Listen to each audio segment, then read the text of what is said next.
Mr. McConnell. Mr. McConnell. No. Mr. Moran. Mr. Moran. Aye.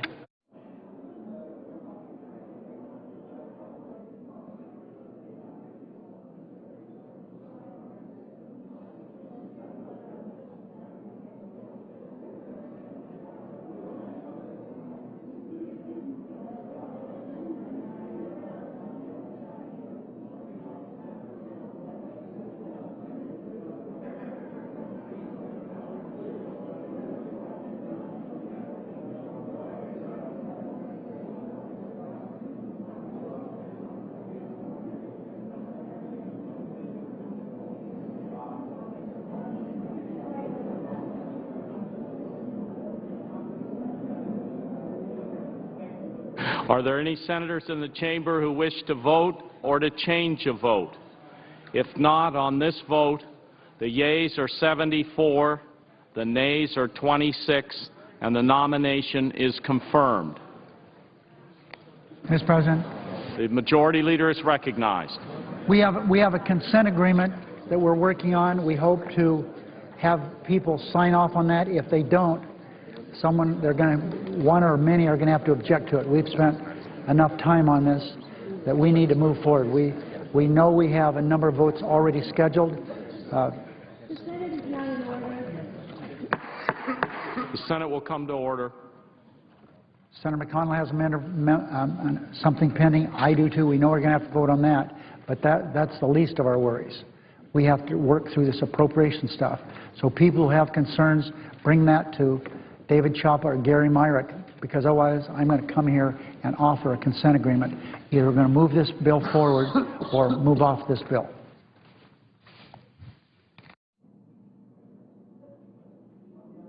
Under the previous order, the Senate, the President shall be immediately notified of the action of the Senate, and the Senate will resume legislative session. The clerk will call the roll. Mr. Akaka.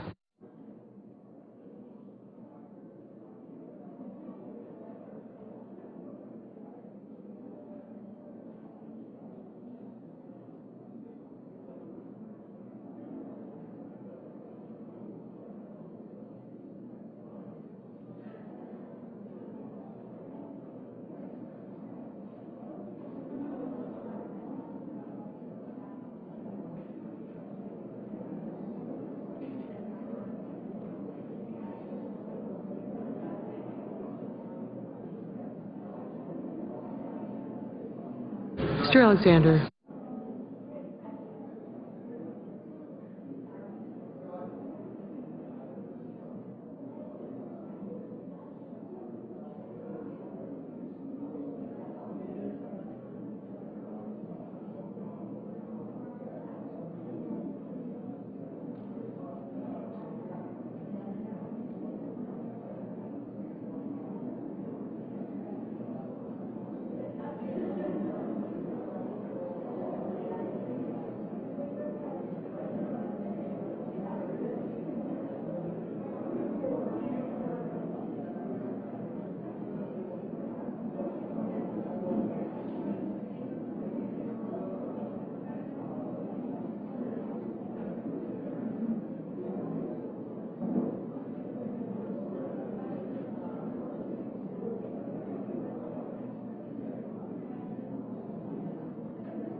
President. Senator from Arizona is recognized. Thank you, Mr. President. I ask unanimous consent for the proceedings and the quorum call be dispensed with. Without objection.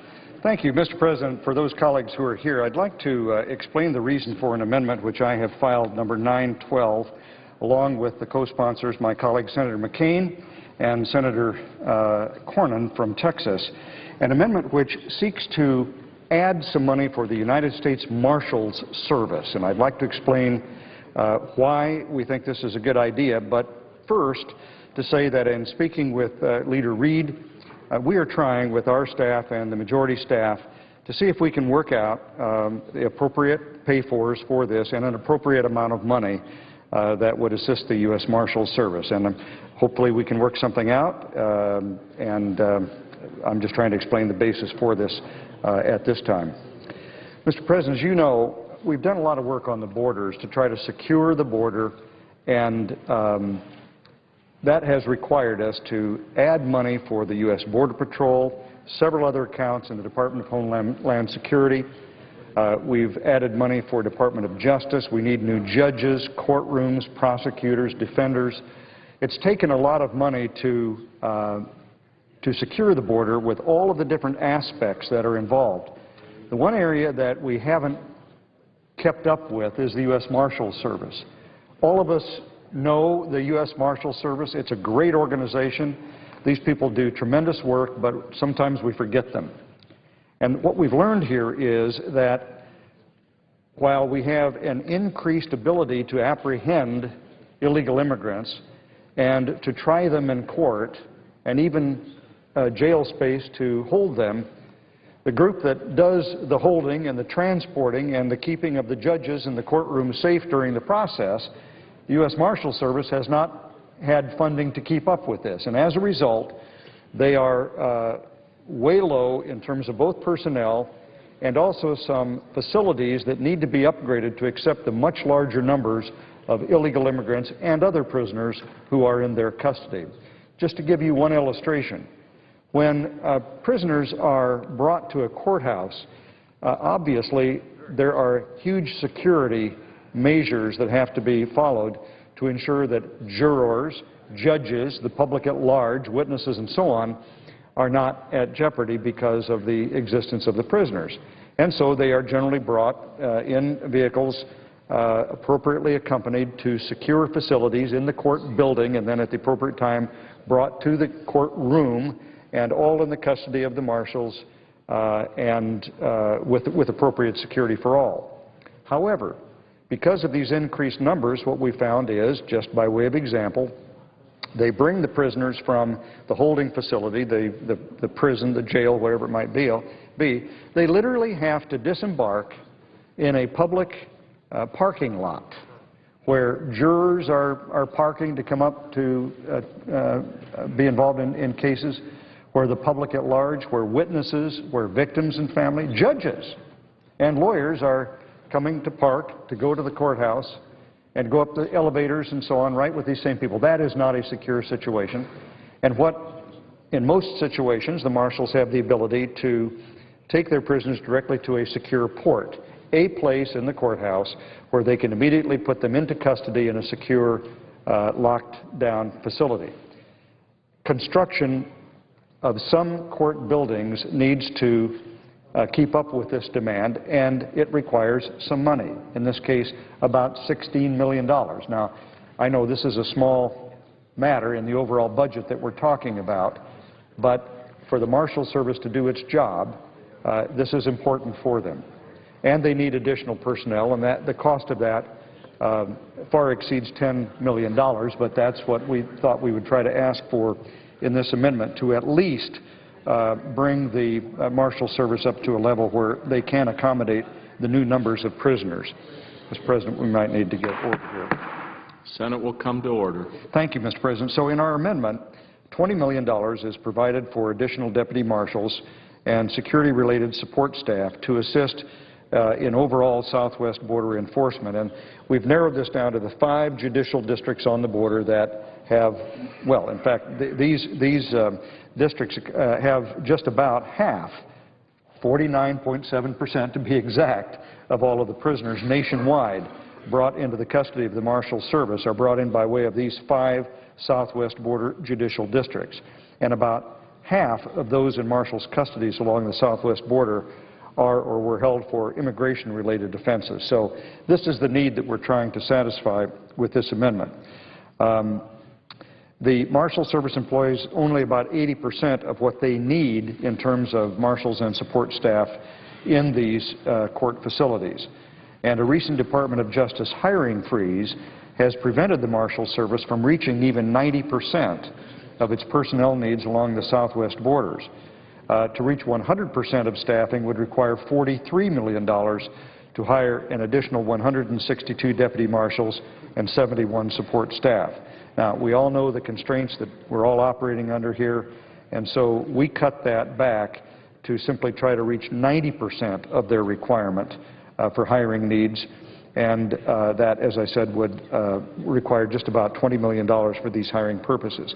On the construction side of it, the amendment provides for $16.5 million for these detention upgrades at the federal courthouses located in this border region. Of the $16.5 million, $1.5 million would specifically be allocated for courthouse security equipment. I've told you a little bit about the problem with the security at the courthouses. Some of this would obviously be used for construction of a port that would allow these vehicles to unload detainees and prisoners right next to cell block doors and so on. I described that. But this is the least I think we can do, both to protect the public and to assist the Marshal Service. Now, just one last comment I'd make. There's been some dichotomy of views, shall we say, expressed by the Department of Justice and Department of Homeland Security about whether they have what they need to secure the border. We've heard the Secretary of Homeland Security say we have all we need.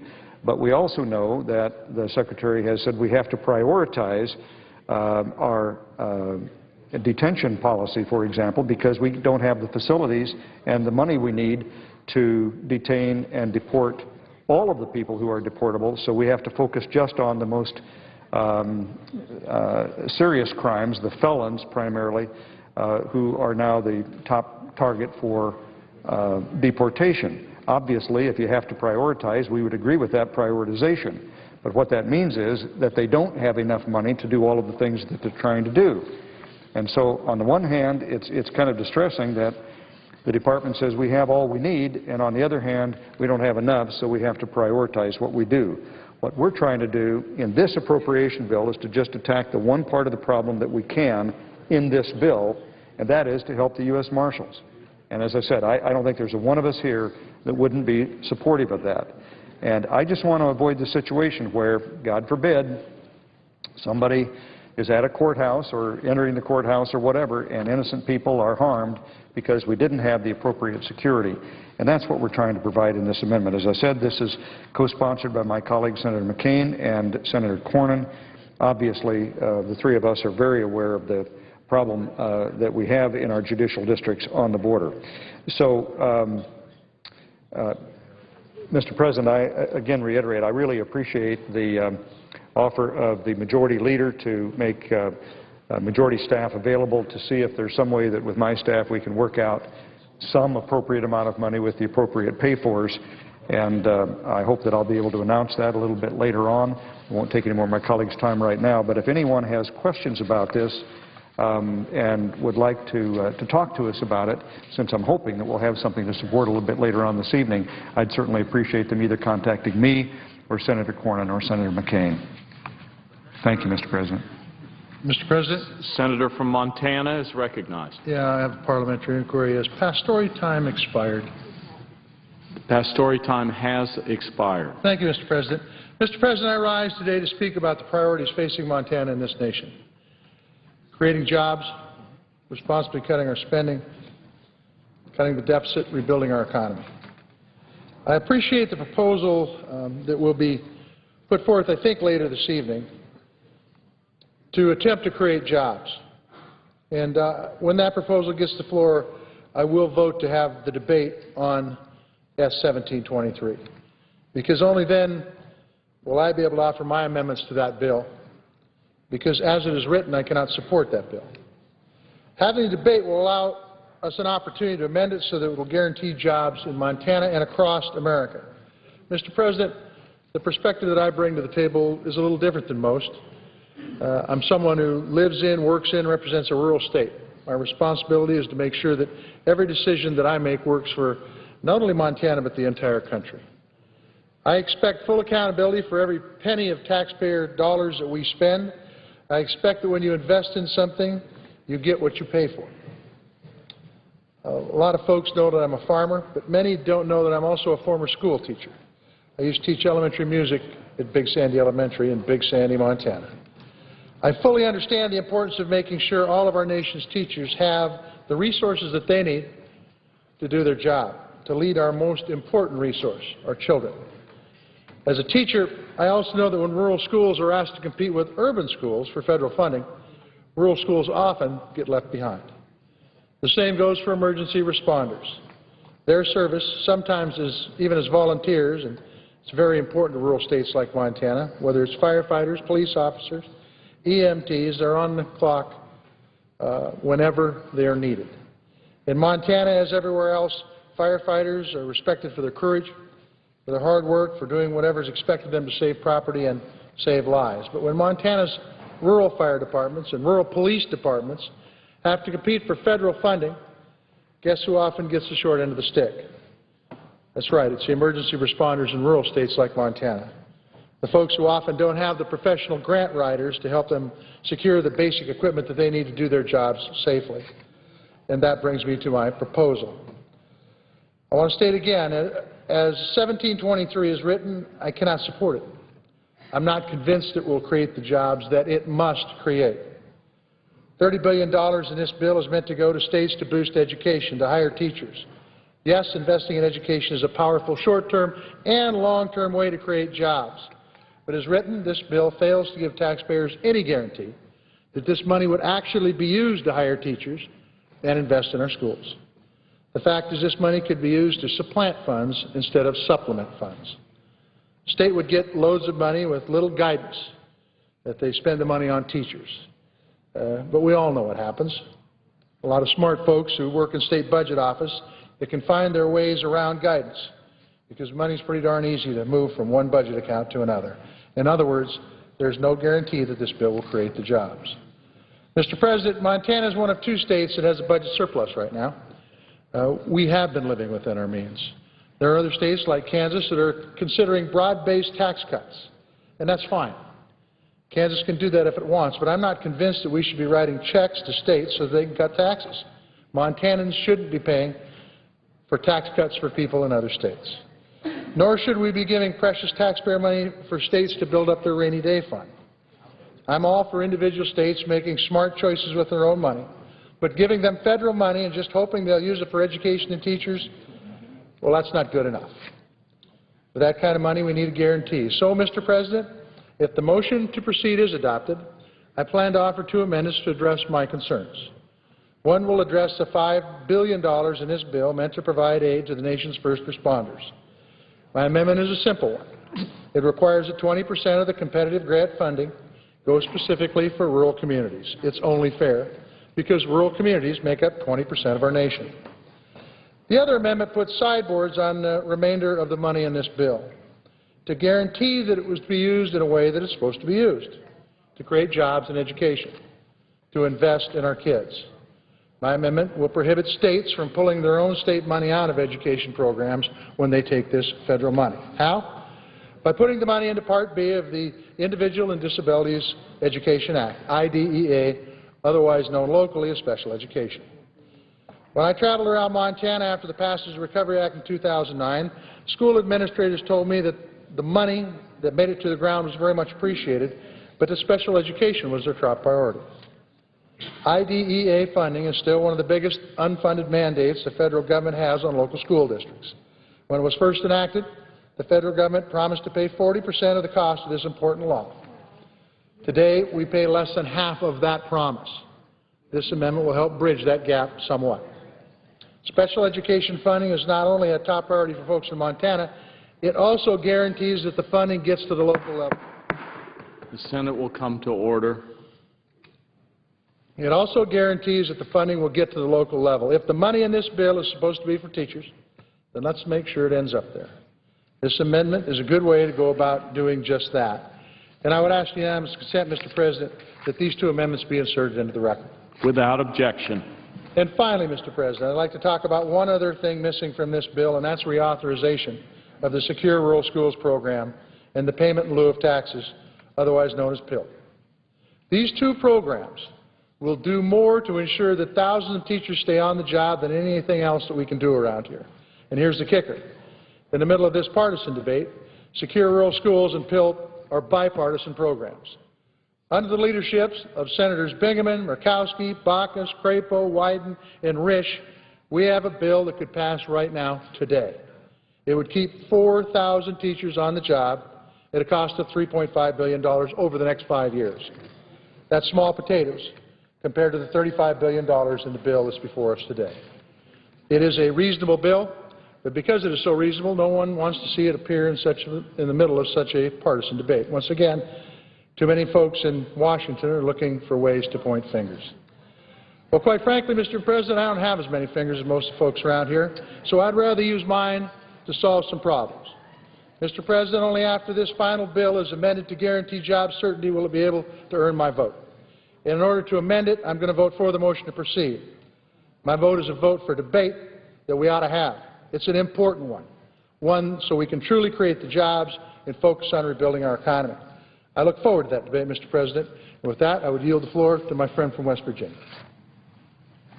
Mr. President, Senator from West Virginia is recognized. first of all, I want to thank my good friend from Montana for speaking on behalf of all the rural states, the concerns he might have, and the common sense amendments he is going to provide. It is clear that our nation is facing two grave economic threats, a job crisis and a death spiral of debt. As much as some people may wish, we simply can't ignore one threat over the other.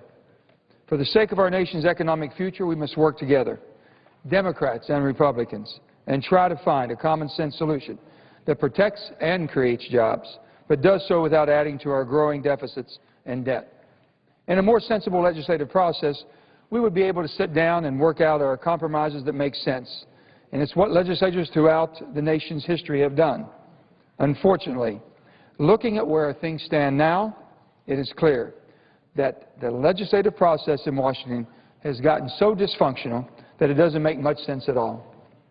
Mr. President, I came here to try to fix things, not to make excuses, and I sure didn't come here to play the blame game. I've never fixed a thing by blaming someone else.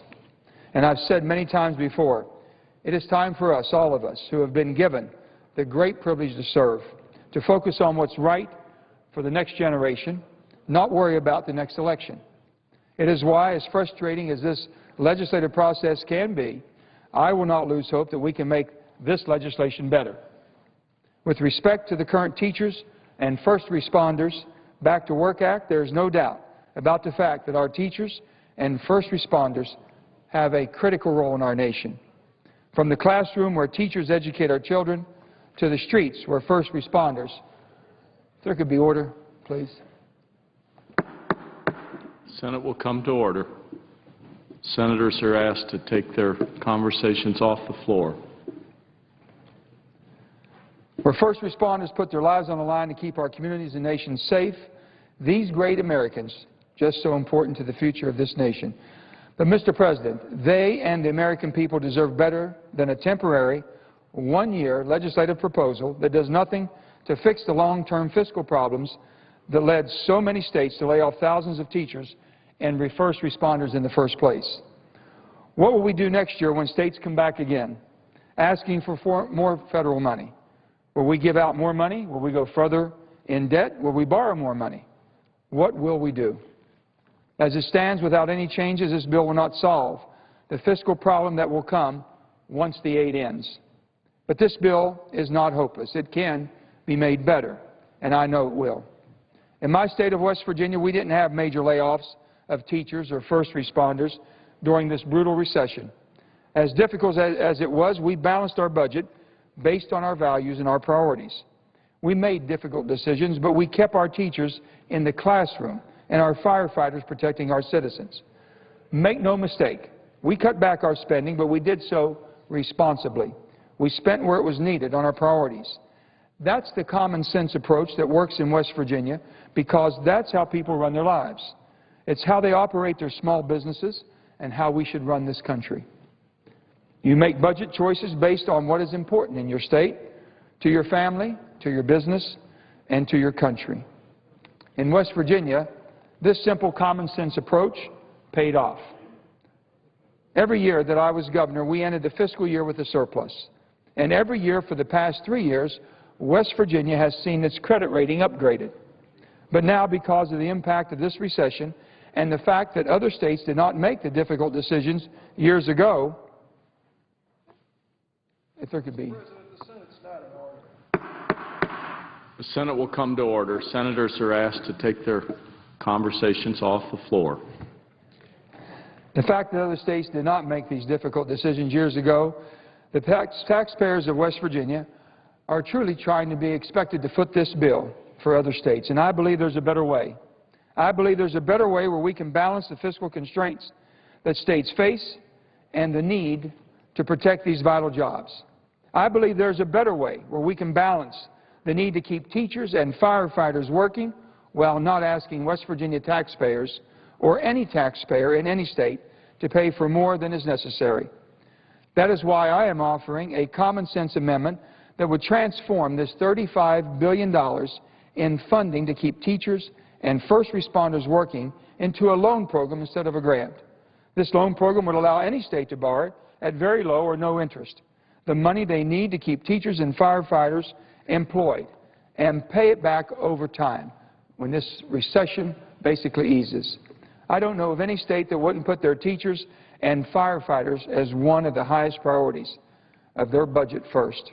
So this loan program would ensure that states are making the decisions on how much money they actually need, and not the federal government's willingness to put us further in debt by giving more money away. And it would ensure that states make smarter and more responsible decisions about what they can and cannot afford. Such a loan program would help protect their jobs and would protect the fiscal future of states when they get in trouble. In short, it just makes common sense. I would encourage my Republican and Democratic colleagues to embrace this common sense amendment, and I encourage them to help me make it even better. I would hope that they would support this cloture motion, not because they support the bill as it stands, but because they believe in what this legislation could be if we all put politics aside and work to make it better. If we could get past a filibuster, I would hope that the amendment process would be a testament to the great legislative moments that this body has seen in the past. As I've been assured by my leadership, this bill, if it gets to the floor, will have an open amendment process that will give us all an opportunity to make this legislation better. And it is the reason why I will vote for this motion to move on with debate. To my Republican and Democratic friends who may not support this bill as it stands, I would respectfully ask you to seize this opportunity to work together to make this bill better. Trust me, I share many of your concerns. And to be clear, if we cannot, I repeat, if we cannot and do not adopt the common sense approach that stops throwing money at the problems that we have in this country, I will join you and vote against it. Mr. President, this country is looking to us to do what is right. It's not about this vote or this bill. It's about the fact that so many Americans have lost confidence in this great body. They have lost confidence in the process that they see as broken and incapable of working. They have lost confidence in the legislative process that has become so political that it doesn't matter what we do. It just seems that all we care about is scoring political points to be used in the next election. It's a fact that some folks in this town are so busy trying to make the other side look bad that they don't really realize that they're making us all look bad. Mr. President, I don't believe for 1 minute that anyone in this chamber, Democrat or Republican, is rooting for our economy to fail or jobs to be lost. We just all have different ideas. While we should question each other's ideas and policies, We should never question each other's convictions. And shame on us if the blame game is the best thing that we can do. Mr. President, we are better than this. I came here to fix things, not to play politics. It is time for us to stop with the bickering and remembering one thing. We may be members of different political parties, but we are all members of the same party in this great country. We're all Americans. As difficult as it may seem, America and the future of the American people are more important than politics or an election. So I ask again, let's work together on common sense, bipartisan ideas to get this country on a responsible financial path that will strengthen the economy and create jobs. Let's work together on making America's future brighter, not just for us, but for the next generation. Thank you, Mr. President, and I yield the floor. Mr. President, Senator from Montana is recognized. did the senator from West Virginia yield to a question? Yes, sir. Mr. President, Senator Manchin, I think everybody in this body wants to have real job creation in this country. I think they want to see this unemployment rate go down. I think most everybody realizes that if we can't get the unemployment rate to go down, the chances of paying off our debts and getting our budget under control is going to be severely diminished. You've offered some potential amendments to 1723. I've offered some potential amendments to 1723, assuming we get cloture on this bill. In a previous life, you were a governor. And when I was in the state legislature, oftentimes money that came to us from the federal government was very much appreciated. But we took an administrative cost right off the top. Just kind of natural procedure. It went anywhere from 30 to much higher, or 3 to much higher than that as a percentage rate. Is that something typically you did in West Virginia, and how would your amendment impact things like administrative costs, or would you be able to get more of your money to the ground out of these dollars that were allocated? My good friend from Montana, the way the system is set up right now and the way the bill, we're able to use this money any way possible. So let me give you an example of how the money was used prior. We've already had 2 rounds of stimulus funding. This is our 3rd, for a very worthy cause. But for those states like myself and your state who really didn't have the layoff of teachers or the cutback of education, they would basically short that into their budget proposal. So when the governor made his proposal, that money would backfill, and that's how it was used. We only created 33 new jobs the first round with over $217 million. So the bottom line is there's other states that do need it. That's why I said have a loan program. We have to be responsible, and basically if spending money would fix our problems in America, we'd have no problems. Have to do it wisely. I think your amendments were greatly appreciated and hope to support them, and hopefully you would consider mine. Thank you, Mr. President. Mr. President. Senator from Missouri is recognized. I thank you for the recognition, and I want to talk about a bill that I'm believing and hoping we get to. Mr. President, before my colleague begins, could I ask consent to be recognized after Senator Blunt? Without objection. I thank the Senator from Illinois for letting me go ahead and look forward to his remarks when I'm done. The bill that I hope we get to tonight is part of the President's jobs package, and it would repeal an action taken by the Congress a few years ago that I think has proven to be a harmful decision on the part of the federal government.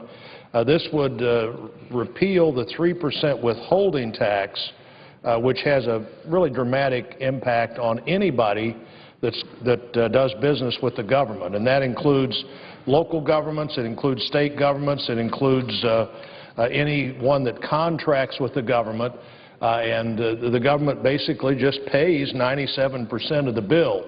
The President rightly has pointed out that this is one of the things we could do to get more money into the economy, and in many cases simply to create profit where profit is not there otherwise. There are government projects. For many businesses, the profit margin is less than 3% on big projects. And there's only so much work you can do to just stay in the business. And if you're not making money, you can't stay in the business of doing what you're doing. And so for those large projects that have a huge overall number, often the profit doesn't even equal the 3% withholding. And businesses have determined they can't do that. It obviously impacts the bidding process for federal work. The tax revenue generated by this mandate is thought to be only around $200 million a year, and that $200 million left in the economy, left in the bidding process, left in the granting process could make a real difference. The only thing that this job-killing tax increase does is delay recovery and stop us from getting on with the business of making American private sector job creation a reality. The repeal is strongly supported by dozens of groups, including the Farm Bureau, the National Association of Manufacturers, the U.S. Chamber of Commerce, the National Federation of Independent Business, the National League of Cities, the Corn Growers, the Associated General Contractors, the American Trucking Association, Associated Builders and Contractors, the Federation of American Hospitals. And when you think about that group, you've got the Federation of American Hospitals, you've got the National League of Cities, you've got the American Corn Growers. This must be a government policy that has broad impact on lots of different segments of the economy. It's not all that unusual to see the National Manufacturers Association or the Chamber of Commerce or the National Federation of Independent Business on a list supporting a bill, but when they're on the list with the other people I mentioned, plus the truckers and the Associated Builders of Contractors, something must be happening. And why have all of these groups come together and said, let's support this part of that package?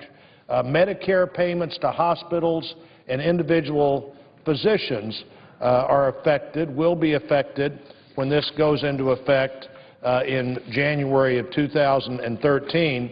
Medicare payments to individuals and hospitals will have 3% withholding. This causes a lot of cash flow problems for both the physician and for the hospital. Farm payments, even loan deficiency payments, beginning January 1, 2013, you get 97% of the solution, of the partial solution to the problem you already have. Grants for-profit companies, regardless of whether they're state or federal, will have 3% withheld. Grants, by their definition, are allocated to an entity for a specific purpose, like research. And if you have a research budget that is grant-dependent, what happens if you get 97% of the budget? Do you get 97% of the solution, or does that mean you never get to the full solution? What if the grant is for a facility of some kind or a delivery of a service? What happens when you can only deliver 97% of that? The construction, and again, back to these big construction projects where 3% withholding may be more than the profit. And so, Mr. President, this is one of the pieces of the President's jobs bill that I and others would like to see become a reality so that people could look out a year from now and not have to begin to plan on what happens when you only get 97% of what you expected it would cost to complete a job or to complete a project. And so I believe, Mr. President, we're going to be able to vote on this later this evening. I think we're going to have that opportunity. I urge my colleagues to vote on it. I think it's one of those things that if we actually let it occur in the 1st of January 2013, people would wonder, why couldn't they figure out during the interim period of time when this was passed, it was going to go into effect, that no matter what the intention was, this will not work. And in a bipartisan way, we should step forward and clarify this problem before it becomes a real problem with real consequences and probably already having an impact on bidding, on requesting grants, on other things that people are beginning to think about. What happens if this project is agreed to or approved or our bid is accepted for work that would be done beyond 2012. And so I would yield the floor. I see my friend from Illinois is not here, and until he gets back, seeing no one else on the floor, I would note the absence of a quorum and look forward to Ms. Durbin's return. The clerk will call the roll. Mr. Akaka.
Senator from Illinois, Ask consent the quorum call be suspended. without objection. And, Mr. President, there are two amendments that are likely to be called this evening, and I'd like to address them very briefly because I believe both of these amendments should be carefully scrutinized.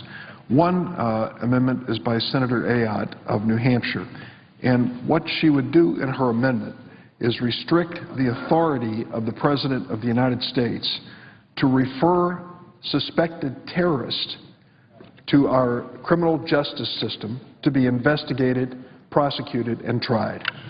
She would make it mandatory that those terrorists, particularly associated with al-Qaeda, would be tried before military commissions and tribunals. I listened as she and Senator McConnell came to the floor to explain their point of view. It's an interesting point of view that we are at war with al-Qaeda and therefore any trials of suspected terrorists associated with them should be before a military tribunal. But unfortunately, the logic of their argument falls flat when you look at reality. Here is the reality. Since September the 11th, 10 years ago, President Bush and President Obama have faced time and time again allegations that individuals are suspected terrorists. Each president, Bush and Obama, have had to consult with the Secretary of Defense, the Attorney General, and the other leaders in their administration to determine the appropriate place to investigate and try these cases. Here's the record. Since 9/11, the Department of Justice advises us that on as many as 300 separate occasions, 300, these suspected terrorists have been taken to the Article III criminal courts of America, successfully tried and prosecuted. In that same period of time, exactly 3 suspected terrorists have been sent to military commissions and tribunals. For the senator from New Hampshire to now argue that all cases have to go to military commissions is to ignore the obvious. The President, as our Commander-in-Chief, with the premier responsibility to keep America safe, should decide the best place to try those who are accused.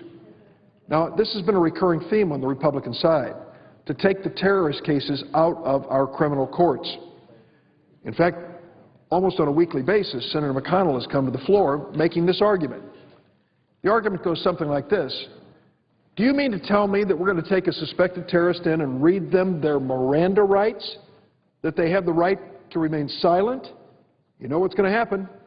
They'll lawyer up and shut up, and we won't get the information we need to keep America safe.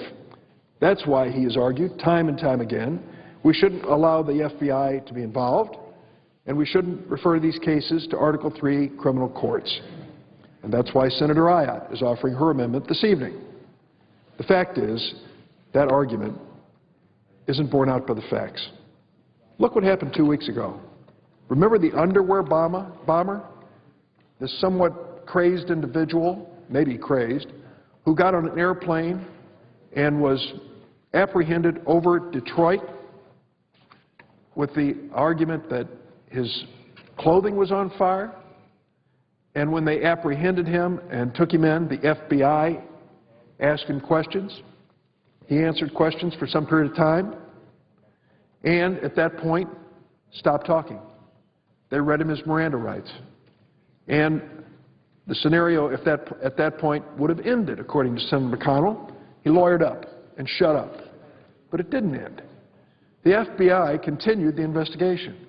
They went overseas and brought this man's mother and father to the United States, who sat down and talked to him.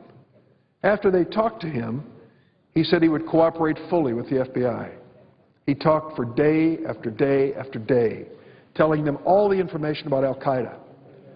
Then his case was referred to a criminal court in Detroit, and 2 weeks ago he pled guilty. Now, if you follow the logic that has been given to us by Senator Ayotte and Senator McConnell, this never would have happened. The fact is it did. The FBI did its job. The Department of Justice did its job. The man was prosecuted in our criminal courts. He pled guilty. He's likely to be sentenced in January to a life in prison. It's because the President had the authority as Commander-in-Chief to pick the forum to try the individual. He picked the most effective forum, and when he did, we ended up in a situation where this man was pled guilty and is going to be sentenced. It isn't an isolated case. In fact, it is the overwhelming likelihood that when a person is suspected of terrorism, they are more likely to be successfully prosecuted in one of our Article III courts. I note today that the chairman of the Armed Services Committee, Senator Levin of Michigan, pointed out on the Senate floor that when Senator Ayotte raised this issue in the Armed Services Committee markup on the Defense Authorization Bill, her amendment was defeated on a bipartisan roll call. 6 Republicans voted against her, including Senator McCain, the ranking member of the Armed Services Committee, and Senator Graham, the only military lawyer serving in the Senate. But the amendment will still come to the floor. I urge my colleagues, whatever they think of President Obama, and I respect him very, very much, whatever they think of him, do not tie the hands of any president when it comes to picking the proper forum to try a terrorist. If the proper forum is a military commission and tribunal, I'll back the president. If the proper forum is an Article III criminal court, let's proceed that way as well. The evidence overwhelmingly tells us that going through our criminal court system, terrorists pay a price, a heavy price, with up to 300 convictions since 9/11 and more than 100 convicted since President Obama took office. Let's respect the president's authority. Let's do the best thing to secure our nation. Let's not let the Senate presume to know exactly where every suspected terrorist defendant is to be tried. Mr. President, there's also another amendment that's likely to be considered this evening that I'd like to speak to. Senator Stabenow of Michigan, as chairman of the Senate Agriculture Committee, has a special responsibility when it comes to nutrition programs, and especially the program known as a Supplemental Nutrition Assistance Program, the SNAP program, which is known to most Americans as the Food Stamp Program.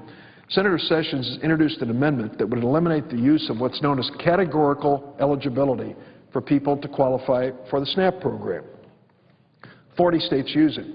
And what they basically say is if you are eligible for some other programs, then we believe in establishing that eligibility, you are also eligible for the SNAP program. It turns out that, and get these facts exactly right, only 1% of SNAP households have net incomes over 100% of the federal poverty level. The federal poverty level, incidentally, is $22,350 for a family of 4. So when these people are judged to be part of a program like Temporary Assistance for Needy Families, TANF, LIHEAP, Low-Income Heating and Energy Assistance Program, and the Social Security Disability Benefit Program, they are eligible then for the SNAP program, the Food Stamp Program. Senator from Alabama, Senator Sessions, would change that. And what he would add to it is a new red tape requirement that these people, who are by and large some of the poorest people in America, will now have to go through another bureaucratic process, fill out another application. I don't think that's necessary, and I'm urging my colleagues not to support Senator Sessions' amendment. He recently said on the floor something that I want to point out. He said, "No program in our government has surged out of control more dramatically than food stamps." And then he went on to say, "We need people working with jobs, not receiving food stamps." I will readily concede to the senator from Alabama that the number of hungry Americans has increased. It's not only evident in the food stamp program, it's evident at the food pantries, at the breakfast and lunch and dinner feeding programs that are available across Illinois and across America. I've been there, and I've watched who comes through the door. And I want to tell you it's a heartbreak for them and for me to watch. Many of these people have never in their lives asked for anything, and now they have no choice. And many, to the surprise, I think, of many senators, are actually working, but they make so little money that they have to go in and ask for help. I agree we need to put Americans back to work in good-paying jobs. Senator from Alabama and others will have a chance to vote for part of President Obama's jobs program this evening.